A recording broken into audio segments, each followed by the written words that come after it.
When we think of the California gold rush, we picture a solitary pioneer in a stream, swirling a tin pan and striking it rich. Mining camps were actually dense, chaotic hubs filled with women, Native Americans, and thousands of Chinese immigrants.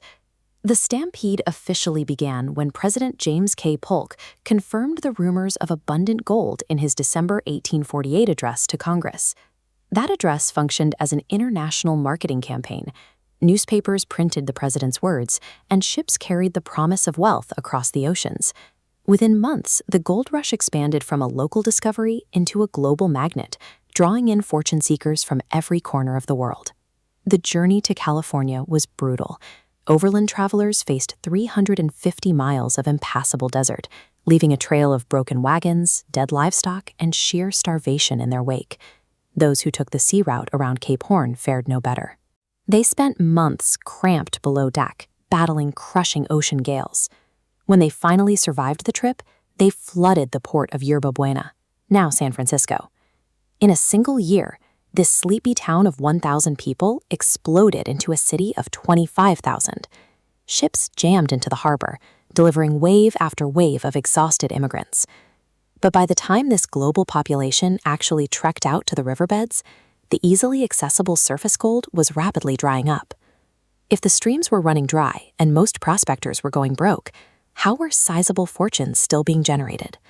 Shaking a heavy wooden rocker in a freezing river from sunrise to sunset was backbreaking labor.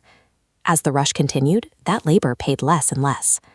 In the camps, men from across the globe worked side by side, fighting exhaustion for a shrinking yield of gold dust. The real money wasn't in the dirt. It was in the pockets of the people digging. Merchants grew wealthy, selling overpriced goods and services to the desperate miners. Women and Chinese immigrants, who were frequently boxed out of prime mining claims, opened boarding houses, supply stores, and laundries to build sustainable wealth. The economy had reached a turning point where the prospector had become the product. As their physical yields dropped, failing white American miners grew angry. They looked for scapegoats, and violence against foreign camps began to surge. The newly formed California state government stepped in, but they didn't protect the targeted immigrants. They realized they could exploit them for state profit. In 1850, California instituted the foreign miners' tax. This diagram illustrates the mechanics of the law. It levied a fee of $20 a month, hundreds of dollars in today's money, explicitly targeting Chinese and Mexican miners. This policy transformed independent workers into indentured revenue generators, laboring in the dirt just to fill the state treasury. The tax signaled to white prospectors that immigrants were entirely unprotected. Heavily armed mobs began robbing and murdering Chinese miners with total impunity. To keep this profitable system running, the government needed to ensure these groups couldn't fight back in the justice system. The mechanism arrived in an 1854 California Supreme Court decision called People v. Hall. Look at how this blocked the path to justice. The ruling legally barred Chinese witnesses from testifying against white citizens. A white perpetrator could walk free even with a dozen eyewitnesses. By stripping away their ability to testify, the court effectively legalized theft and violence against the state's most lucrative demographic. The financial return on this system was high. Over the following decades, Chinese immigrants paid roughly $5 million through the foreign miners' tax.